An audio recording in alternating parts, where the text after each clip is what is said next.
This place was hidden using a special Adepti art. But now that I have removed it, we can inspect the area more closely. Wow, that's amazing! Yep, let's take another look around. Hey, look! Is that a new Sealy over there?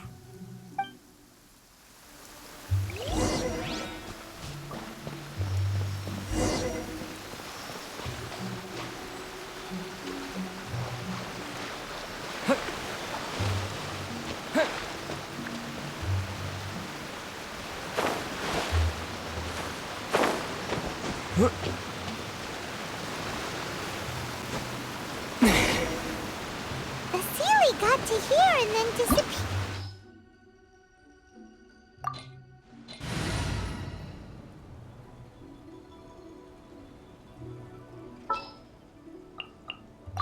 I will protect you. Ready when you are.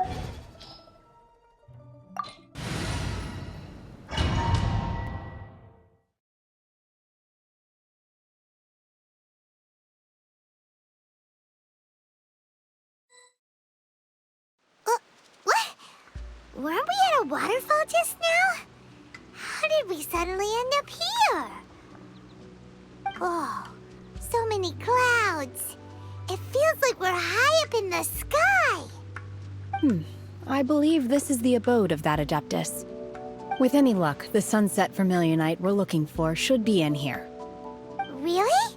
Let Paimon see. Huh? Isn't that the Sealy from before? Look, it's gone and snuck beneath the clouds. And now that Paimon takes a closer look, the rocks and trees here don't seem complete. These are not real clouds. They are the product of an Adepti art used for spatial partitioning. If we want to go down, we must first destroy the mechanism that is maintaining the Adepti art. All right, then let's do it. I sense the presence of monsters in this place. I don't know where they are hiding, so we'd better be careful.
Unleash!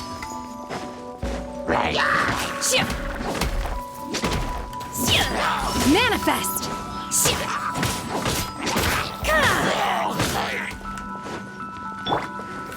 The wind knows me.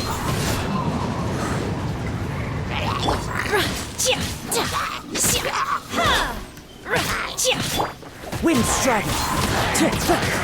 Unleash! Manifest!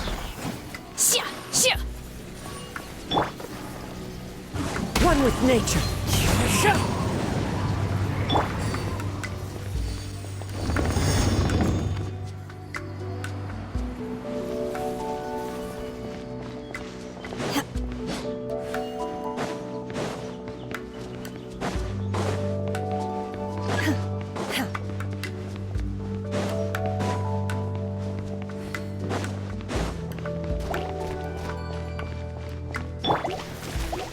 The wind knows me.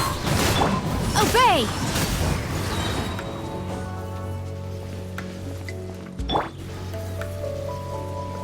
Into the wind.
It appears that we've been taken for intruders. This time, why not allow me to take care of this?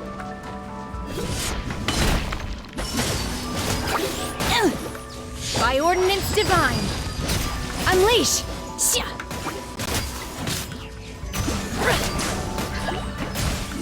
Manifest!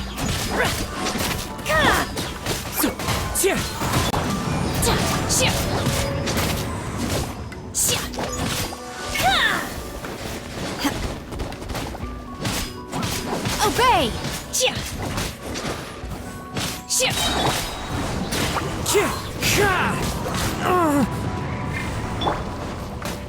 The core of the mechanism is exposed. Now's our chance. Do your master's bidding!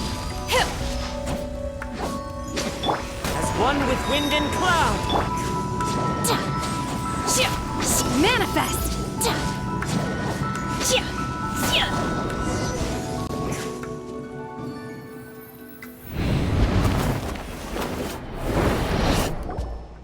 Whoa! We're gonna fall!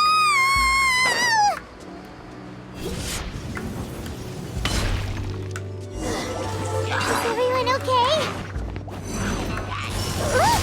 The Celians disappeared beneath the clouds again!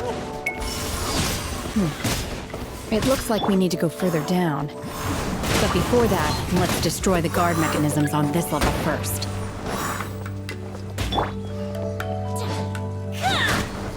Take your true form! This moment will be frozen in time.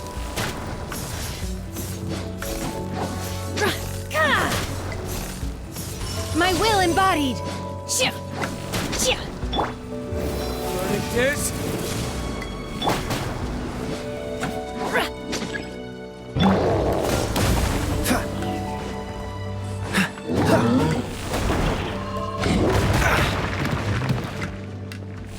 Obey! By ordinance divine!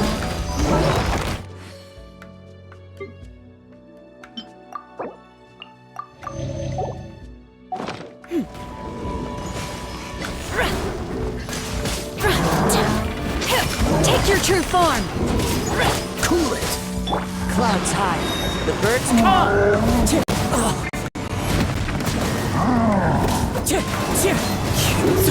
Time to go. Fine. One with nature. Manifest!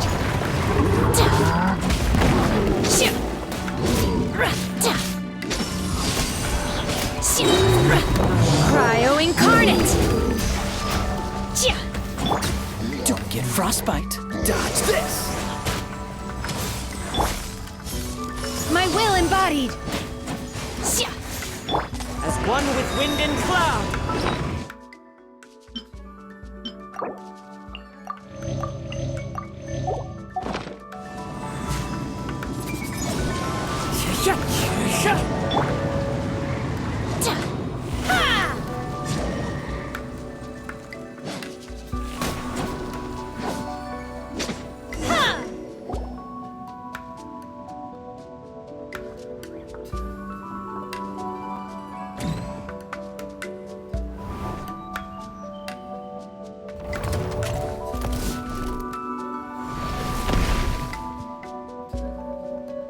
We're gonna fall.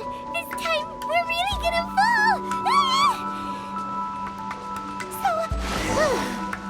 Luckily, there was a pool of water at the bottom. Otherwise, that could have ended very differently. Hey! That Sealy's on the move again. Let's catch up with it.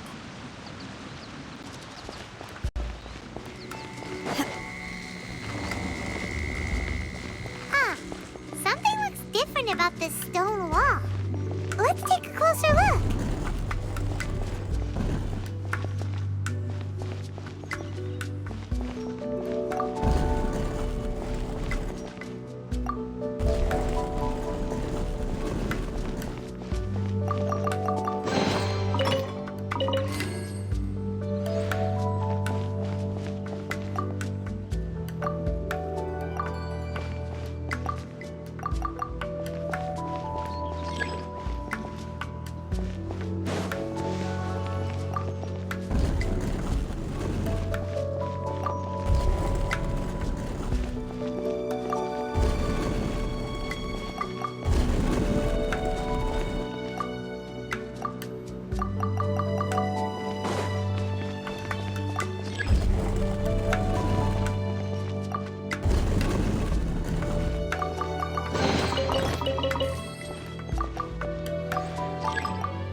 Transfiguration!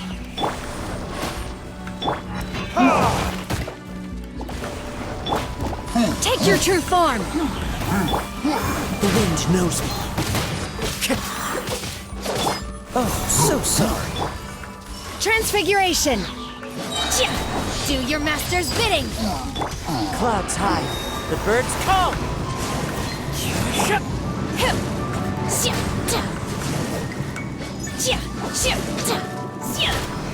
My will embodied!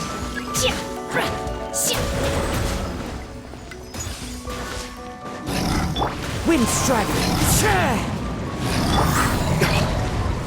Burn! Quake. Take your true form!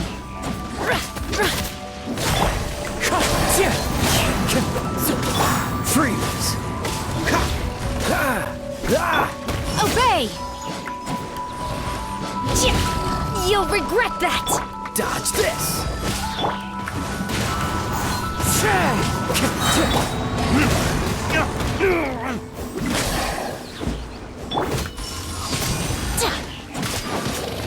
Don't get frostbite. Freeze!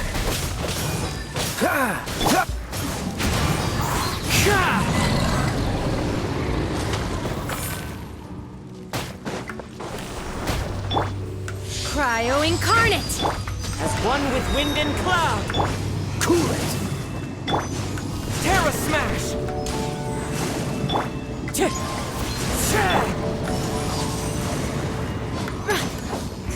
My will embodied!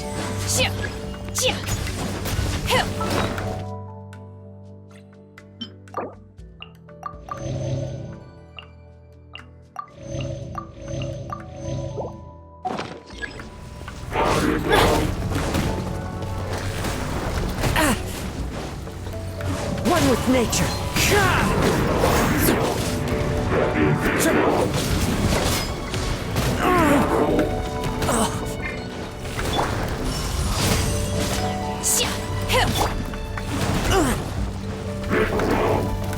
The wind knows me.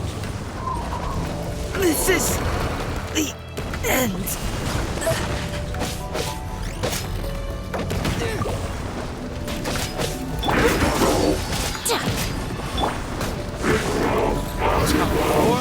Retribution!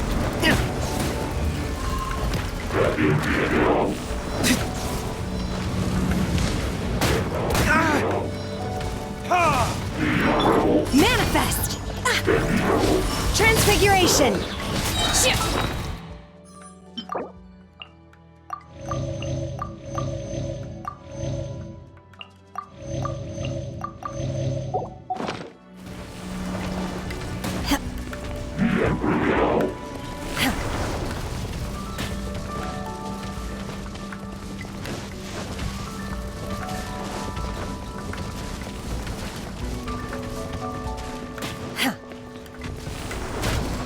Do your master's bidding! This moment will be frozen in time.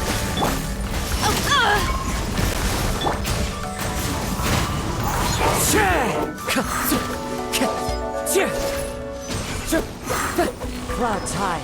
The birds call. My will embodied! Manifest!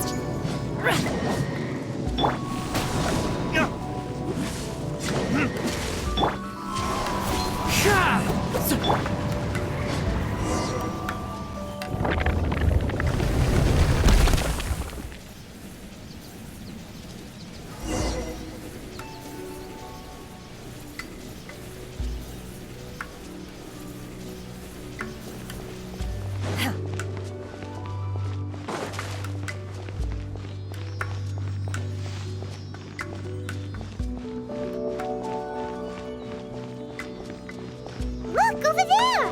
Could that be the sunset vermilionite?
Is this it? Is this the sunset vermilionite? It's so huge!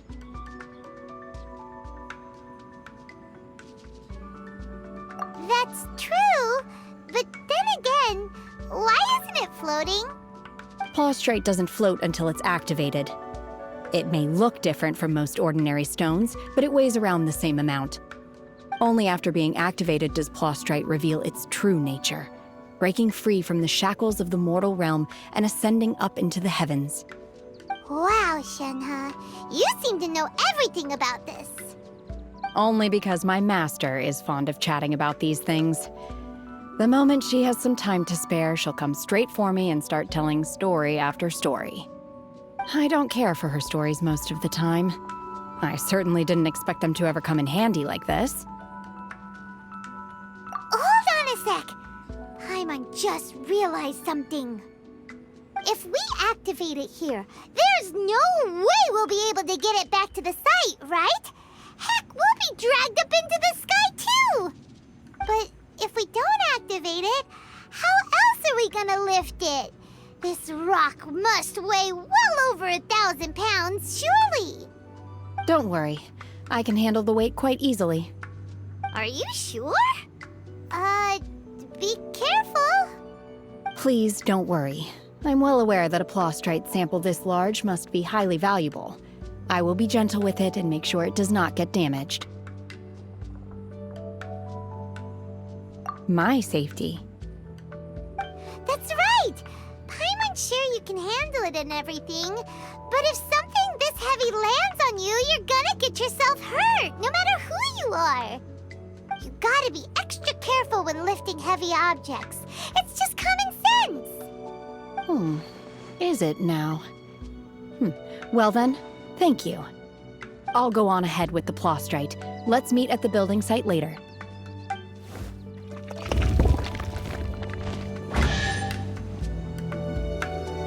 How is Shenhe able to carry that huge rock all by herself? Adepti super strength much? We can't slow down yet. Let's go meet her at the building site.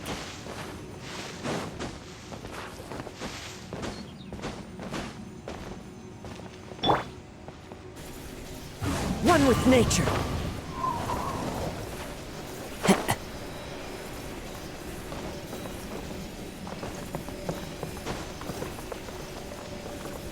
The wind knows me.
There are leaves around, and I know just the tune to accompany them, if you wish to hear it.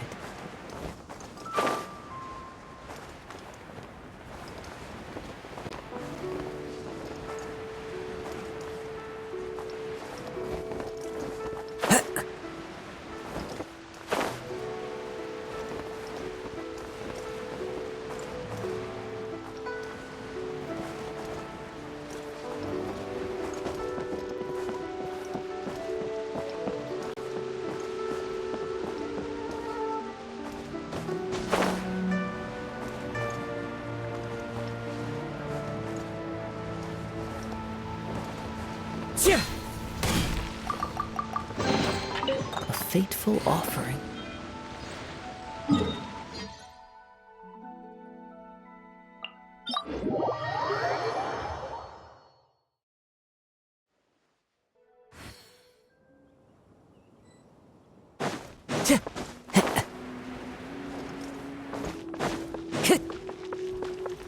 Time to go.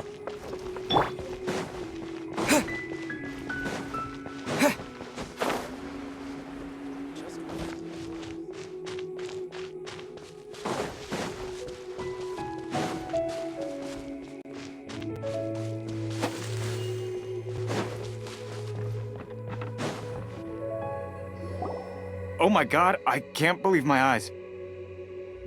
How can she lift that massive rock all by herself? She's got to be one of those Adepti, surely.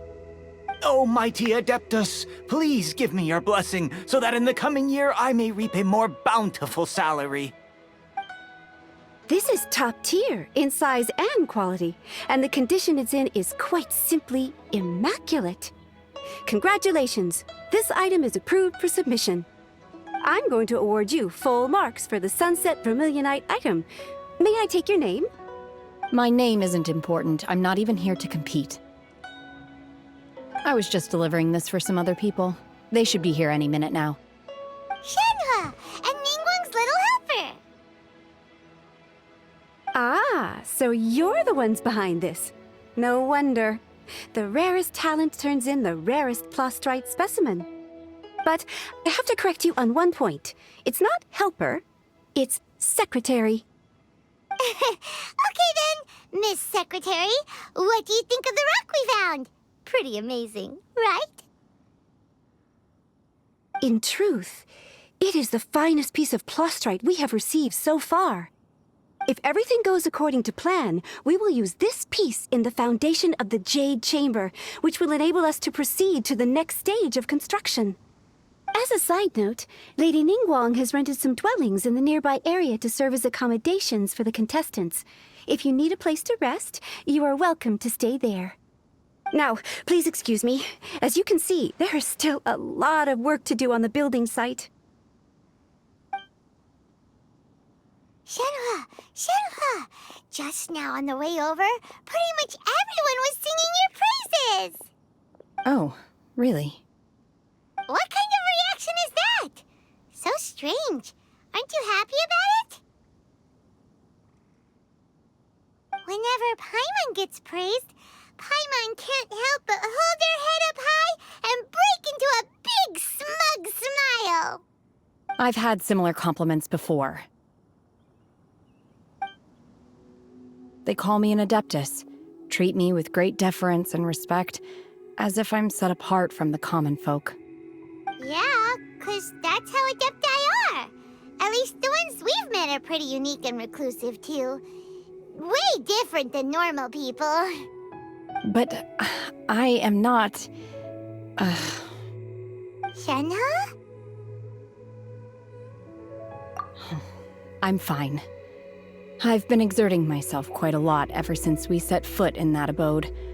I'm just a little fatigued.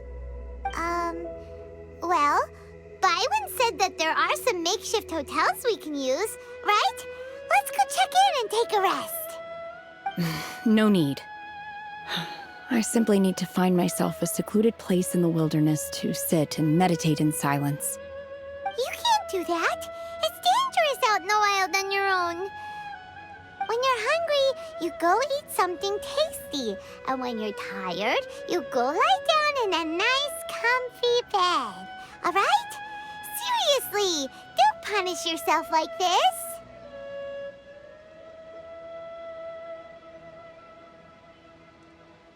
Okay. If you insist. Great! Now we're talking. Let's head to our hotel.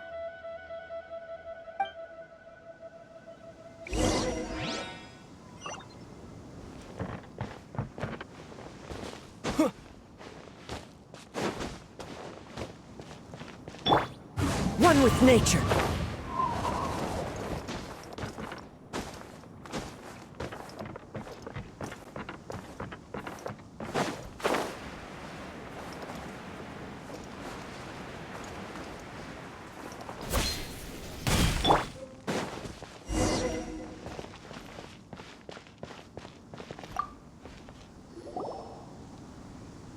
Hi there! Checking in, are we? You're just in time. We only have 2 rooms left. Since this was chosen as the building site for the new Jade Chamber, we've had a constant stream of people in this area. And not just workers either. Visitors, business people, tea sellers, all sorts. So, business is booming for me today. Very few vacancies. You're lucky you got here when you did. Great! One of your rooms is still being cleaned. I guess it should be ready within the hour. The other room is just through the door on the left. Here are your keys. All right. Hope you enjoy your stay. Please excuse me, I'll leave you to it. Shenhua, you should go get some rest. We'll hang around outside until the other room's ready. Paimon's gonna go see if there's anything good to eat around here. Paimon couldn't help but notice one of the guests walk in with a huge grilled chicken drumstick before. Let's buy one for Shenhua, too. She can have it as a midnight snack. Or save it for breakfast tomorrow. All right. I will head to my room for now. If you need anything, don't hesitate to disturb me. I'm a light sleeper. I will hear if you knock on the door.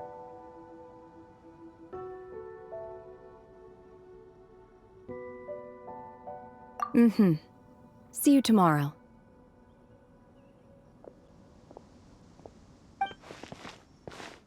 Hey! Isn't that Cloud Retainer? What's she doing here? Let's go and say hi.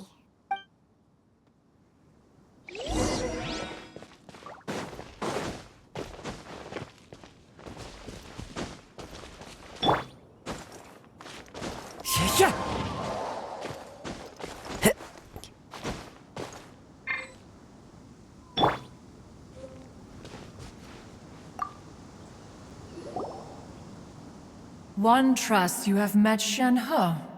So, are you getting along quite well? So far, so good. Yeah. So, you know Shen-He too, Cloud Retainer? Naturally. Save for Ganyu, who spends the majority of her time in Liyue Harbor. All the Adepti living today are acquainted with Shen-He to some degree. Cool. So, what's her Adeptus name anyway? Calling her Shen-He feels kind of friendly, but also kind of disrespectful. So Paimon's thinking maybe it'd be better if we called her by her Adeptus name instead. Her Adeptus name? Why, pray tell, would Shen-He have an Adeptus name? Don't all Adepti have a special title they go by? On this latter point, you are correct. However, Shen-He is human. Oh, right. Wait, what? What? You knew already? So is Paimon the only one who didn't know? Do you mean to say that she presents differently from ordinary human beings?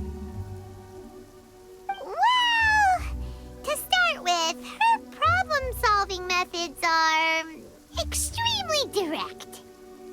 Ah, yes. She was like this all those years ago when one first met her. In this respect, she has not changed. One first found Shen-He by chance in a cave. One was passing by and sensed the presence of a god's remains. Being of an ever-vigilant disposition, one entered immediately to inspect the scene. Inside was Shen-He, then aged around 6 years old. In her hand, she held a dagger with which she was confronting a monster that was the god's remains incarnate. That sounds so dangerous.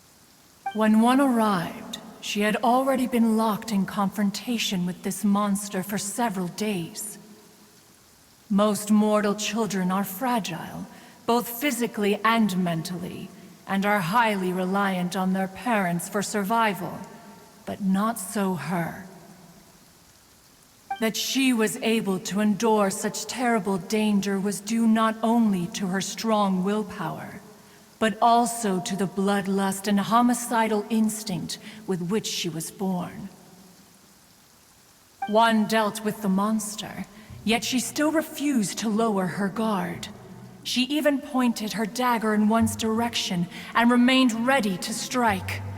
Only after she was satisfied that one had no intention to cause her harm did she finally relent. She then passed out without uttering a single word. In other words, if you hadn't passed by that day, Shen-He might have... Not necessarily. Upon one's arrival, one could sense that the god's wrath was gradually receding. Even had the stalemate continued, one suspects that Shen-He may have still emerged the victor of the confrontation. That's still so dangerous, though. Why was a tiny little kid battling against the wrath of a god in the first place? Alas, the mortal world is rife with suffering of every kind, and she had experienced her fair share of this even at a tender age. Seeing that she was homeless, one decided to adopt her. Indeed, it is one to whom she refers. Xianhe has an extraordinary constitution, making her well adapted to practicing the Adepti arts. All the Adepti cherished her talents, and so we were willing to train her. However, her homicidal urges did not subside with age. Rather, they grew stronger day by day. Mooncarver once performed a divination for her. He declared that her fate is to bear the curse of calamity. Consumed by malevolent energy, she is prone to bring harm to those around her. Such is the magnitude of the danger this poses, that her soul must be bound with red ropes to keep her homicidal instinct at bay. The red ropes have indeed served to keep her calmer and more content. They also seem to have rendered her somewhat inexpressive. Perhaps the red ropes are so powerful that they have suppressed some of her other emotions as well.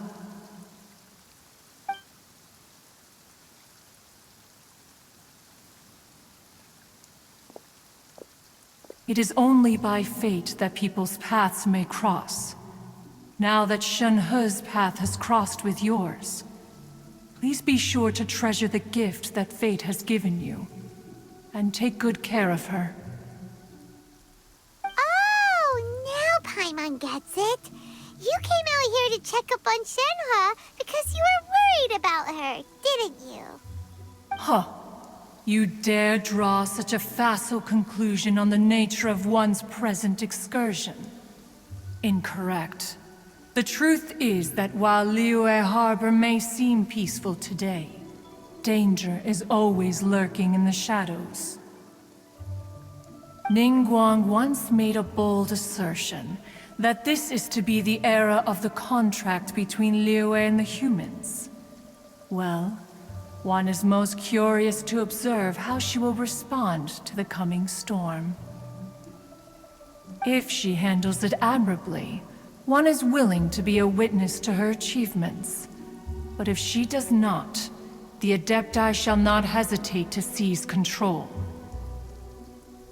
Let us conclude our conversation here for today. One has occupied enough of your time, and night is approaching. Be sure to get ample rest.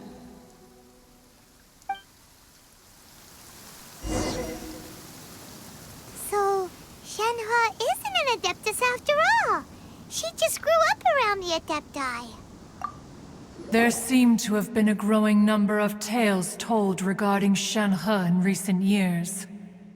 Perhaps she was seen on the previous occasion when she secretly ventured out from the mountains.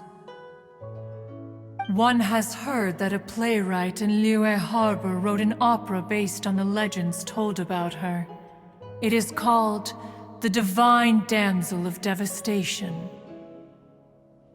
The play portrays her as making a stand to protect her fellow villagers. One can only surmise that every story needs a hero.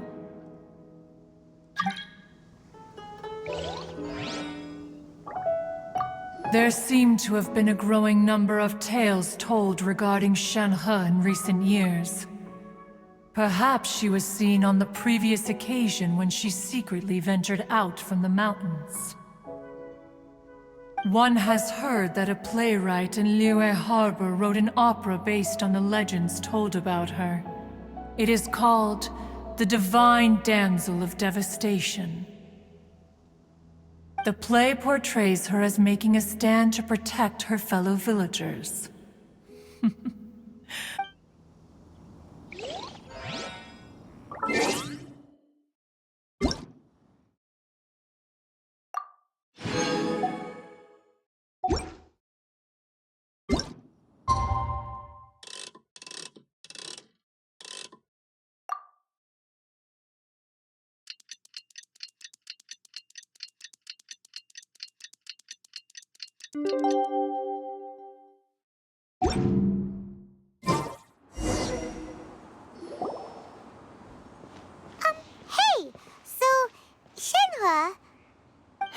Master has relayed my situation to you, I take it. Oh? How did you know? I'd intended to wait until you came back before going to sleep, but I didn't hear you come in. I was worried that something may have happened to you, so I went outside to check and caught sight of my master. On top of this, you have been acting very strangely around me this morning, causing me to suspect that my master must have told you everything about me. After all, Master is very talkative. Sorry, Shenhua. Paimon had you down as an Adeptus this whole time, but it turns out Paimon was wrong. It's okay. I don't mind. The fault is mine for not explaining everything to you sooner, because in my experience, trying to explain is a futile pursuit. Still, though you mistook me for an Adeptus, you never treated me as distant and unapproachable. Instead, you treated me as you would a friend. For this, I am very grateful indeed. To be fair, we've met our fair share of real Adepti, too. Anyway, now it's settled. From now on, you're our friend. Whether you're an Adeptus or a human isn't the important thing. First and foremost, we're just plain old friends. Got it. Although I don't know quite what it entails in terms of what I have to do, I must say I like the title friend very much indeed. Great! Well, now that we're all rested up, we should start searching for the other 2 items on the list. But before we do that, let's go to the building site and ask Ningguang's little helper how the progress is going. After all, Sunset Vermilionite is so rare. Paimon doubts many competitors will really be able to find any. If it turns out some of them have given up already, we'll be able to take things a little more slowly. Oh, and another thing. We bought some grilled chicken drumsticks on the way back last night. There was a place just outside.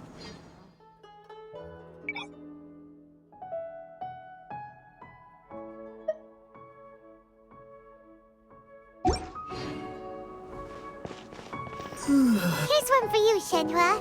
Try it! They're so good.